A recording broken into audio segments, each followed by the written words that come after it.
Hello everyone, my name is Anjali and here at Street Zero, we are trying to help to pace up your preparation for the upcoming UPPETA exam.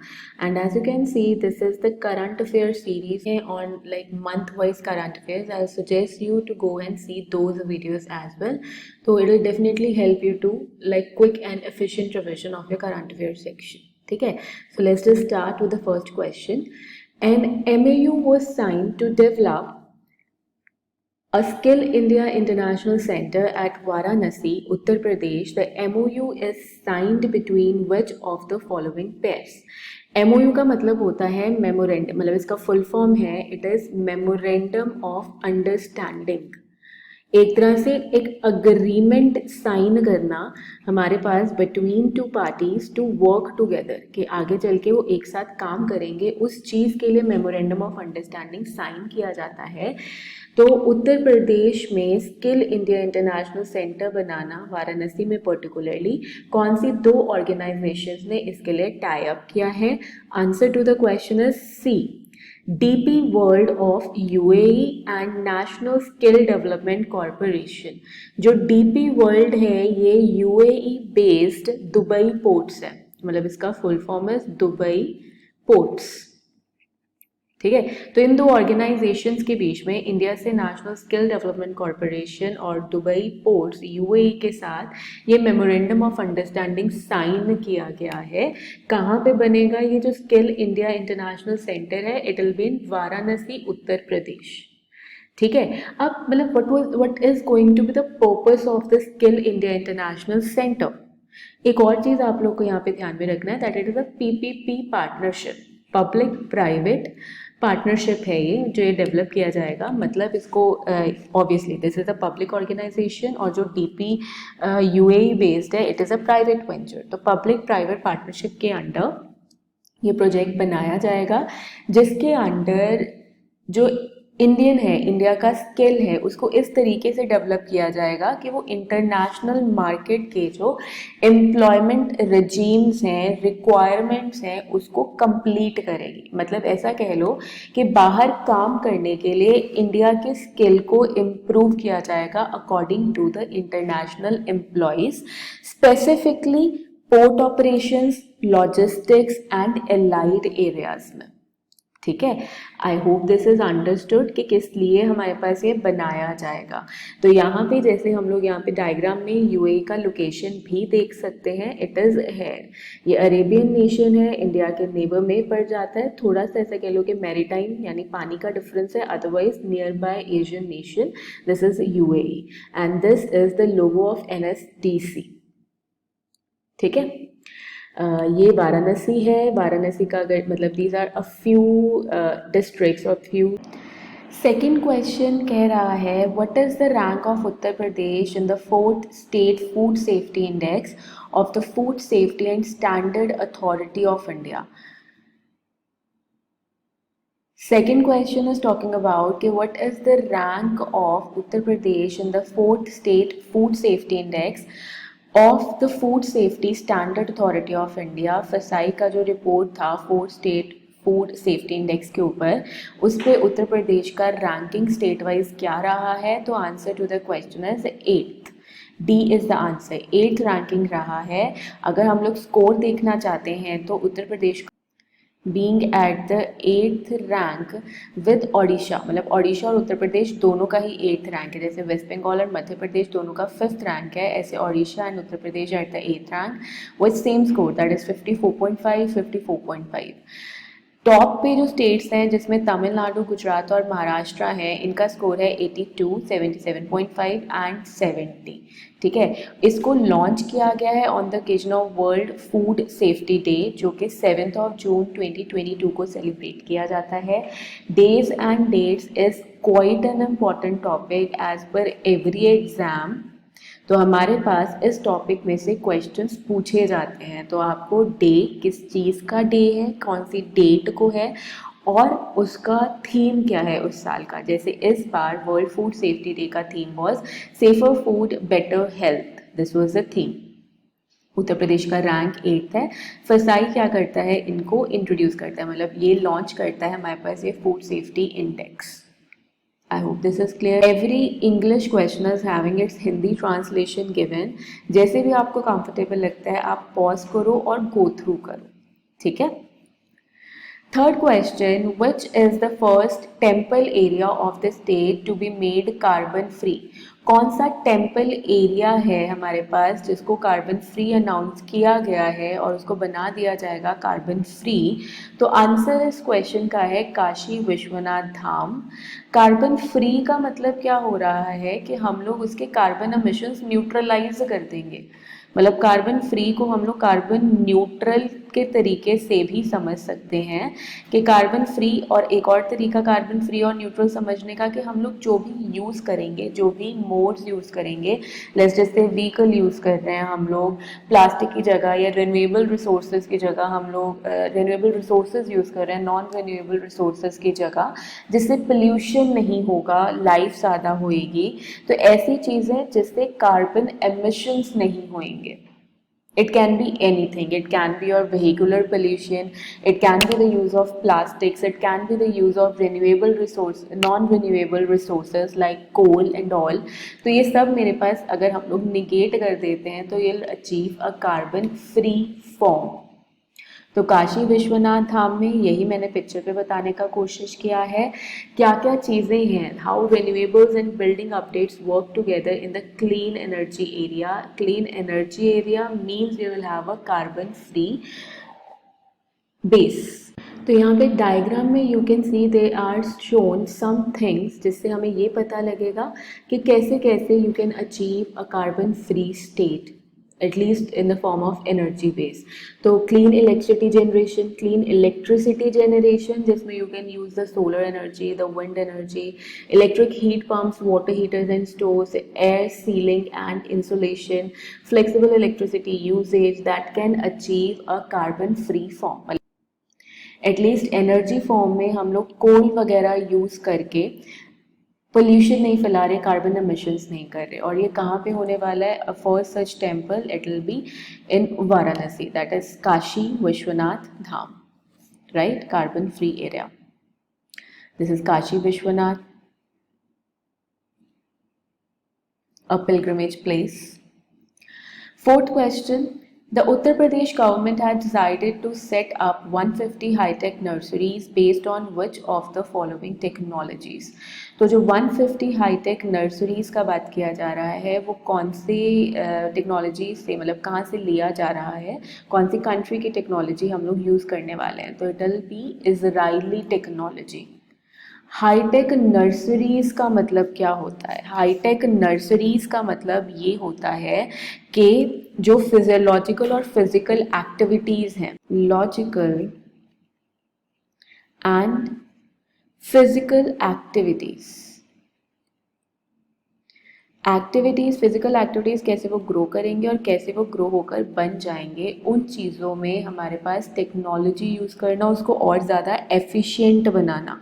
जैसे कि seed germination rate, अगर normal rate उसका like 5 days है, उसको improve करके 3 दिन पे लेकर आना, 2 दिन पे लेकर आना। ग्राफ्टिंग, जो हम लोग एक प्लांट के जीन्स को दूसरे प्लांट के साथ या एक बेटर क्वालिटी ऑफ स्पीशीज़ को दूसरी स्पीशीज़ ऑफ प्लांट में मर्ज करते हैं, ग्राफ्टिंग टेक्निक्स को इम्प्रूव करना, 100% सक्सेसफुल करना, ऐसी सब चीज़ें आ जाती हैं हाईटेक नर्सरीज़ में।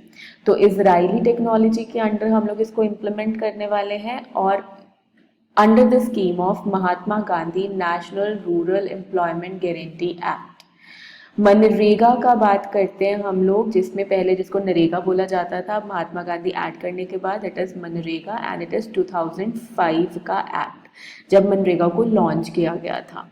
मनरेगा के अंडर राइट टू वर्क को इंश्योर किया जाता है, क्वालिटी ऑफ वर्क को भी इंश्योर किया जाता है, जिसमें 100 डेज़ का एम्प्लॉयमेंट दिया जाएगा टू द अनएम्प्लॉयड, वो भी 5 किलोमीटर के रेजिडेंशियल एरिया में, मतलब जहाँ पे वो रेजिडेंट है उसके 5 किलोमीटर के दायरे में आपको अपॉर्चुनिटी प्रोवाइड की जाएगी, that is also with in 15 days.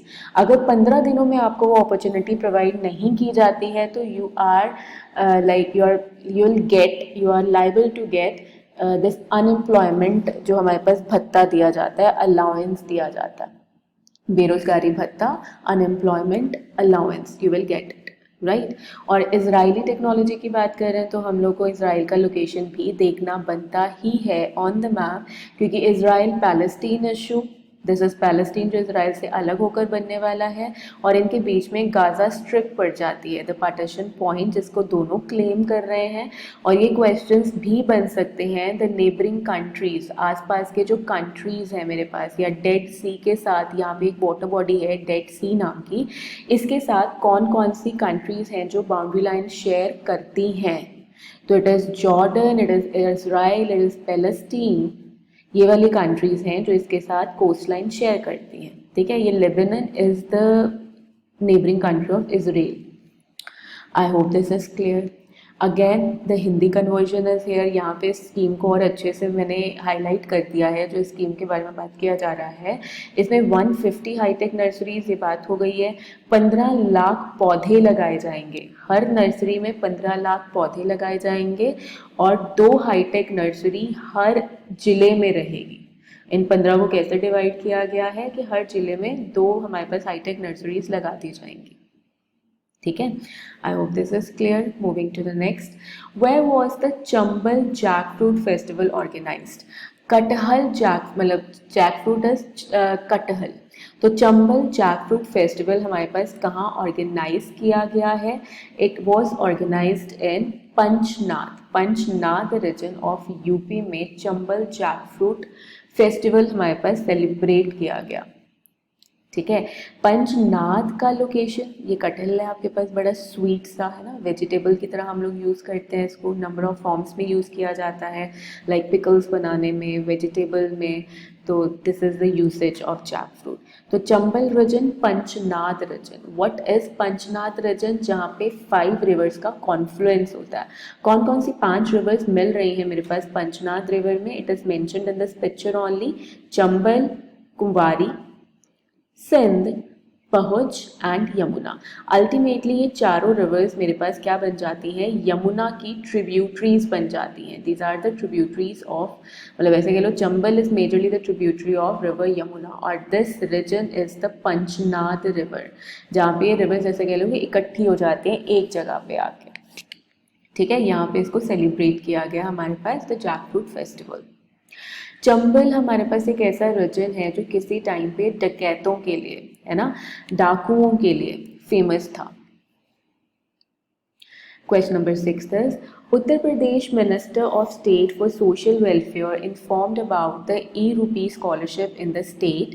Who is the UP's Minister of State for Social Welfare? UP के Minister of State Social Welfare हमारे पास कौन है जिन्होंने e-rupee scholarship प्रोग्राम लॉन्च करवाया है? He is असीम वरुण, इन्होंने इस चीज़ को लॉन्च करवाया है। e-rupee स्कॉलरशिप प्रोग्राम है क्या हमारे पास?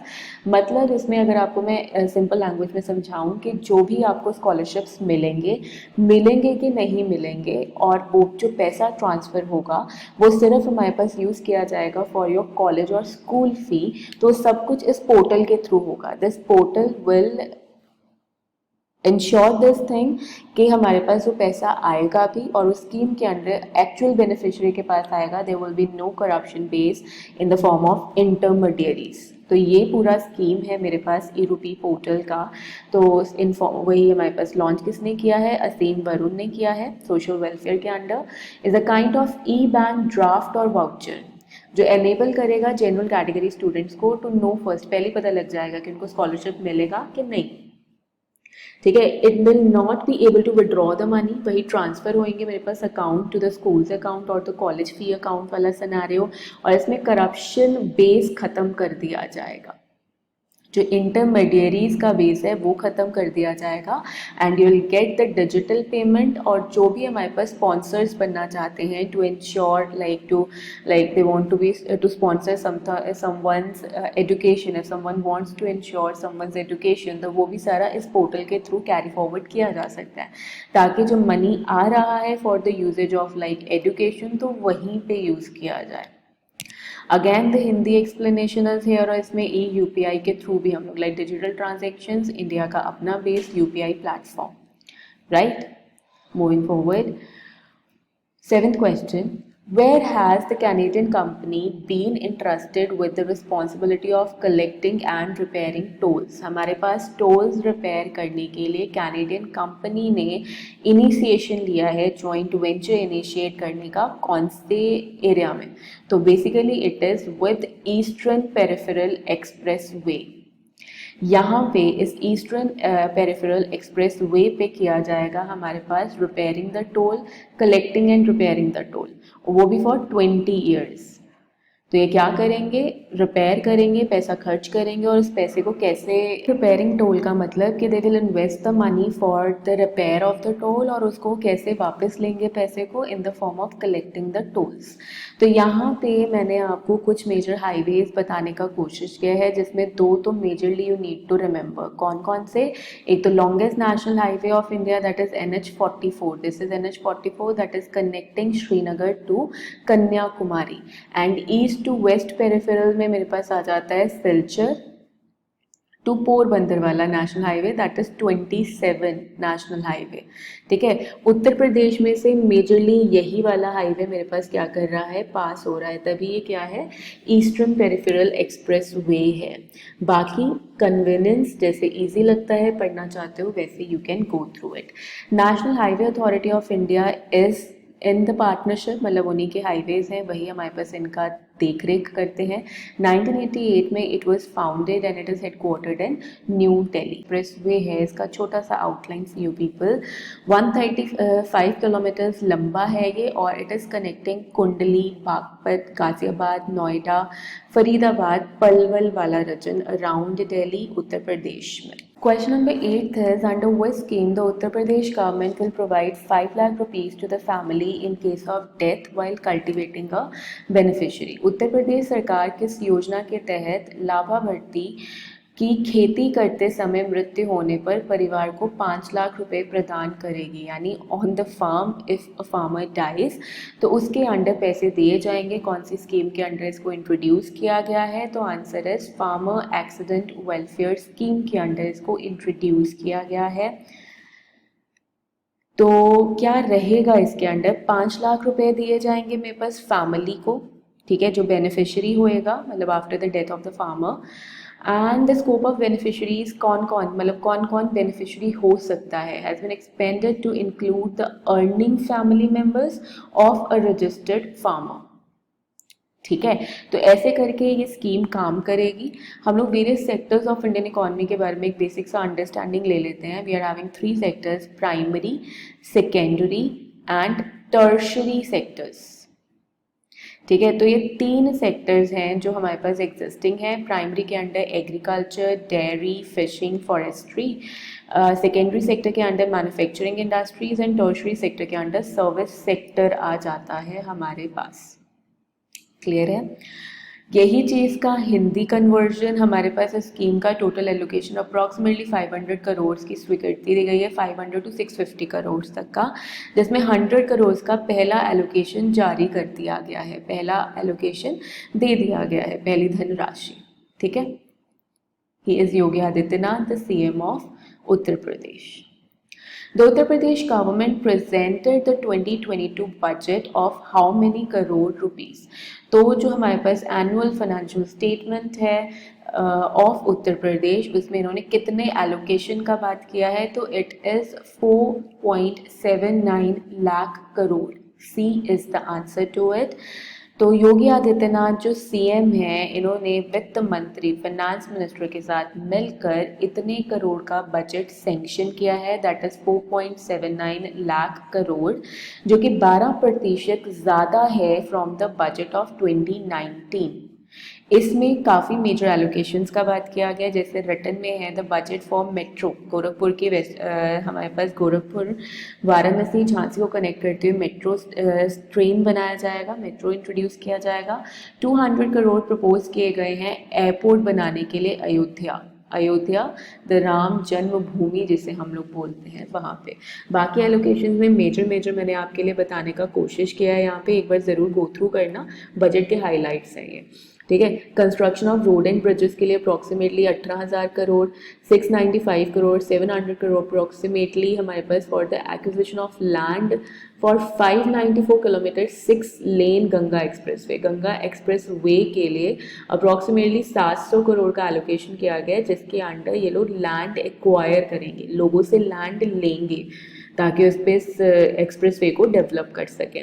1500 करोड़ हमारे पास दिए गए हैं for distributing 20 million smartphone and tablets. अगले 5 साल के लिए 1500 करोड़, जिसमें स्मार्टफोन्स और टेबलेट्स को डिस्ट्रीब्यूट किया जाएगा। 1000 crore CM minor irrigation scheme को दिया गया है। 1444 करोड़ मेट्रो प्रोजेक्ट्स, जिसमें ये वाला भी इंक्लूड हो जाएगा जो हमने ये वाला बात किया है। 750 करोड़ के आसपास amenities that and approach road to Ayodhya temple, road construction और सहूलियत जो प्रोवाइड की जाएगी। 750 crore for farmers accident welfare scheme, जो पीछे भी हमने बात किया था, 500 to 650। 500 crore for developing industrial corridors against along greenfield expressway greenfield, जिसके आसपास ट्रीज और कार्बन फ्री चीज़ों को इंड्यूस किया जाएगा। 100 करोड़ महाकुंभ के लिए, जो प्रयागराज में 2025 में होने वाला है। महाकुंभ हमेशा ही प्रयागराज में होता है। Prayagraj that was earlier known by the name of Allahabad, जहाँ पे कॉन्फ्लुएंस होता है दो मेजर रिवर्स का, Ganga and Yamuna. 177 crore expansion of approach road bank Ganga to Kashi Vishwanath Dham Varanasi के लिए हमारे पास दिया गया है 177 करोड़ का एलोकेशन। ठीक है, तो ऐसे करके इन्होंने 40,000 करोड़ और बात किया है कि हम लोग क्या करेंगे, इंट्रैक्ट करेंगे investment in IT and electronic sector.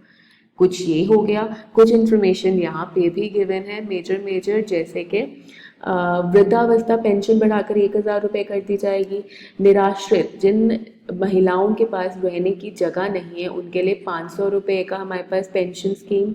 दिव्यांग भरण पोषण के लिए 1,000 रुपये की हमारे पास बात की गई है। मुख्यमंत्री सामूहिक विवाह के लिए 600 करोड़ सेंक्शन कर दिए गए हैं। पुजारियों संतों का कल्याण बोर्ड में हमारे पास 1 करोड़ रुपए डाले गए हैं। 5 साल में 4 लाख रोजगार देने का टारगेट रखा है इन्होंने। कोविड से अनाथ बच्चों को प्रतिमाह 4,000 रुपये दिए जाएंगे, ये भी बजट का पार्ट था। वाराणसी गोरखपुर एक्सप्रेस काफ़ी इंपॉर्टेंट है, तो मैंने 3 जगह पे इसको आपके लिए रिपीट कर दिया है। एंड 75 जिलों में खेलो इंडिया सेंटर बनाने का टारगेट भी रखा गया है। This is in repetition. ठीक है, और जो वित्त मंत्री हैं हमारे पास उत्तर प्रदेश के, ही इज़ राजेश अग्रवाल। इनको तो हम सब जानते ही हैं, he is the CM of Uttar Pradesh, that is Yogi Adityanath. तो बजट से रिलेटेड जो भी इंफॉर्मेशन रिक्वायर्ड थी, I have mentioned it here, at least ये इंफॉर्मेशन ज़रूर गो थ्रू हो जानी है। ठीक है, moving to the next question, Which dancer has created a world record in Kathak dance? किस डांसर ने कथक डांस में वर्ल्ड रिकॉर्ड मेंटेन किया है? Answer to the question is Soni Chaurasia. ये हमारे पास क्रिएटर रही हैं कथक डांस वर्ल्ड रिकॉर्ड का। कैसे वर्ल्ड रिकॉर्ड मेंटेन किया इन्होंने? She dance for regular 124 hours.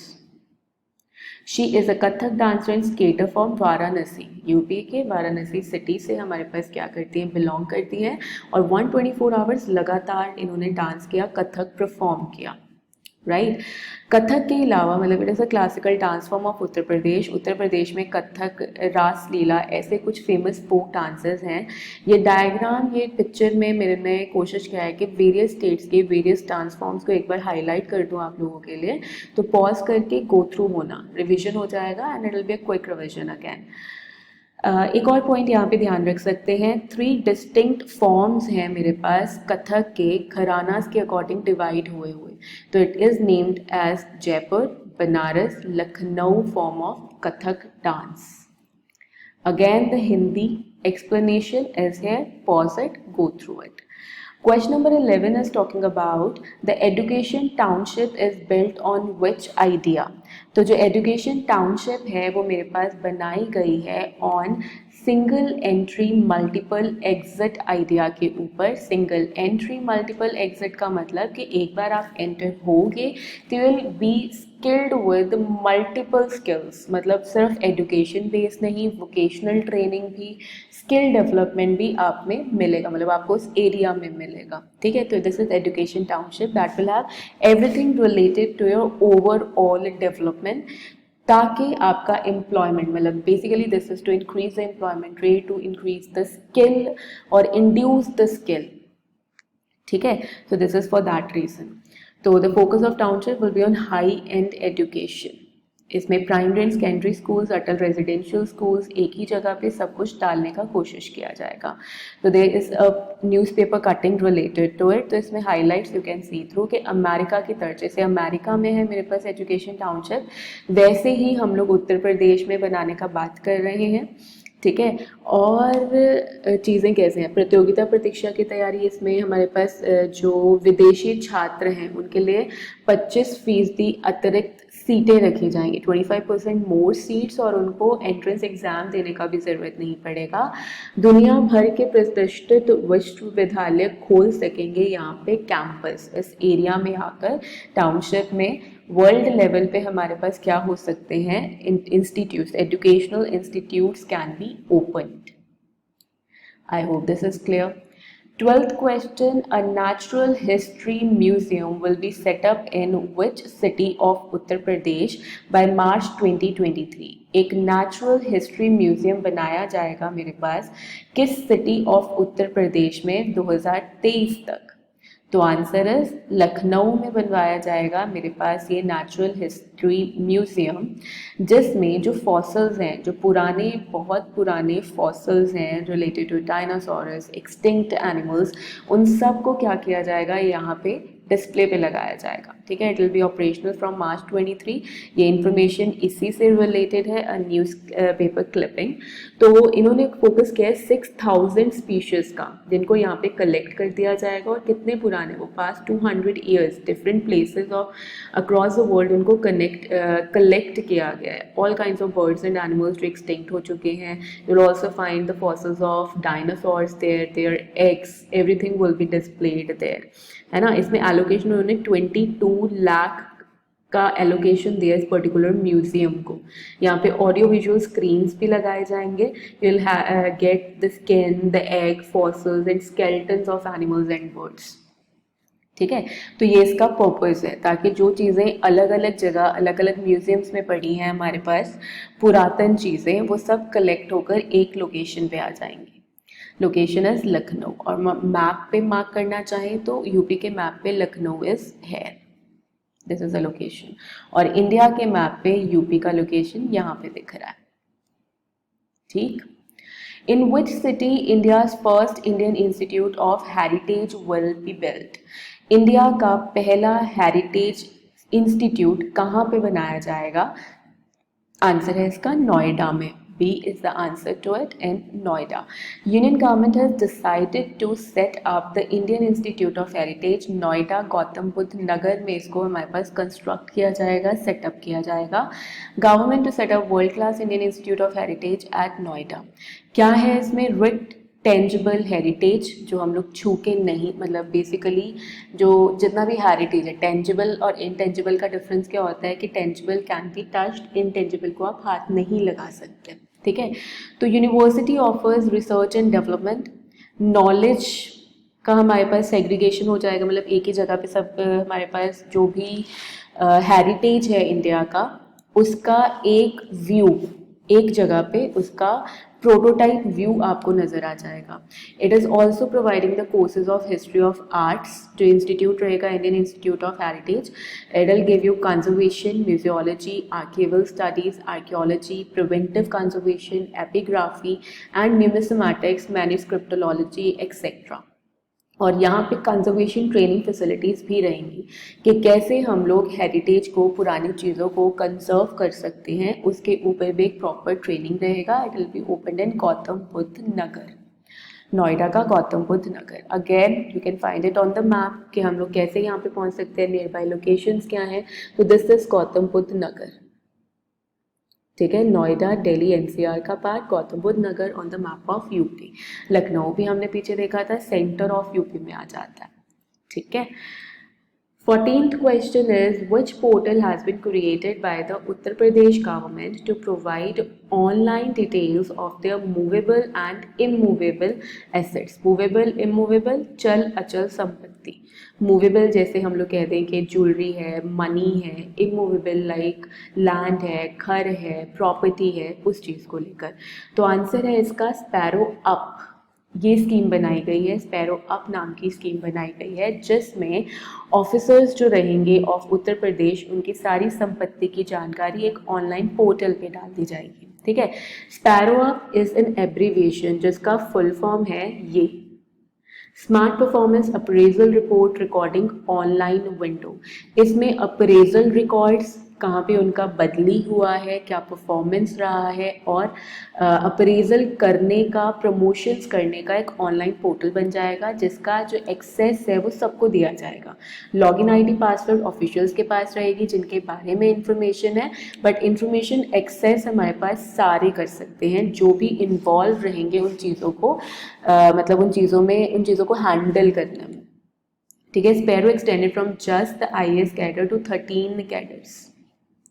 तो this is SPARROW up portal, online portal जिस पे सारी जानकारी रखी जाएगी। राइट, तो उत्तर प्रदेश CM ने हमारे पास इसको लॉन्च करवाया है। 15th question is the last question in this series of current affairs. While hearing a review petition, the session court cannot quash the cognizance and summons order passed by the magistrate in exercise of the revisionary power. Which court said the statement? मतलब कि जो session court है हमारे पास, कोई भी सम्मन या cognizance जो मैजिस्ट्रेट ने पास किया है वो उसके ऊपर रिविजनरी पावर नहीं लगा सकते कि उसको रिवाइज करके दो, चेंज करके दो, या उसको क्वैश नहीं कर सकते। तो ये वाला स्टेटमेंट कौन सी कोर्ट ने, हाई कोर्ट ने पास किया है? तो answer to the question is B, Allahabad high court ने ये स्टेटमेंट पास किया है। राइट, तो Allahabad court gave the statement. The bench of justice Shamim Ahmad, ये बेंच बैठा था हमारे पास जिसमें एक तो आपके पास हेड ऑफ द बेंच होंगे और बाकी कुछ उनके साथ जजेस इंक्लूड किए जाते हैं बेंच में, जिन्होंने ऑर्डर रिव्यू फाइल किया प्रभाकर पांडे की रिपोर्ट के अंडर। ठीक है, इन्होंने रिव्यू पिटिशन डाला था और इन्होंने हाई कोर्ट ने ये कह दिया कि जो रिवीजन जुरिस्डिक्शन है सेशन कोर्ट्स की वो बहुत लिमिटेड है, बहुत ज़्यादा एक्सपैंडेबल नहीं है, लिमिटेड है। और यहाँ पे डायग्राम में मैंने आपको हायरार्की बताने का कोशिश किया है। जैसे टॉप नॉच सुप्रीम कोर्ट है, that is based in Delhi only. ठीक है, supreme court of India established in 1950 का बात कर देते हैं। और Allahabad high court, it was the 4th high court बच्चा जो इस्टेब्लिश हुआ था 1866 में। ठीक है, तो the 4th high court of India establish in the year 1866। और पहली 3 हाई कोर्ट्स जैसे कैलकाटा, बॉम्बे और मद्रास का हाई कोर्ट का बात करते हैं, it was established in 1862 under high court act of 1861। ठीक है, और जो सुप्रीम कोर्ट इस्टेब्लिश हुई थी it was in 1950, post independence new Delhi में 1950। ऑर्डर में supreme court of high court फिर फर्दर डिवीजन मेट्रोपॉलिटन कोर्ट्स और डिस्ट्रिक्ट एंड सेशन कोर्ट्स में हो जाती है। डिस्ट्रिक्ट सेशन कोर्ट सिविल और क्रिमिनल प्रोसीडिंग्स में डिवाइड हो जाते हैं। सिविल डिस्ट्रिक्ट कोर्ट, सब कोर्ट, प्रिंसिपल, जूनियर सिविल जज, मुनसिफ कोर्ट, और क्रिमिनल में session court, judicial magistrate court second class, ऐसे करके ये डिवीजन है। तो ये मैजिस्ट्रेट वाले जो डिसीजंस हैं ये सेशन कोर्ट मतलब हर लेवल पे क्वैश या रिविजनल उसके ऊपर पावर्स नहीं लगा सकती। ये इस क्वेश्चन में बताने का कोशिश किया है। Again the Hindi translation of the question of the solutions is given side by side. Pause करो, पढ़ दो जो भी इजी लगता है। ठीक, I hope this is clear to you people. I try to made it as simple as possible. Easy language में भी समझाने का कोशिश किया है। And if you also want to have the download versions, the PDF forms, you can always visit the portal of Straight Zero. Thank you so much and happy learning.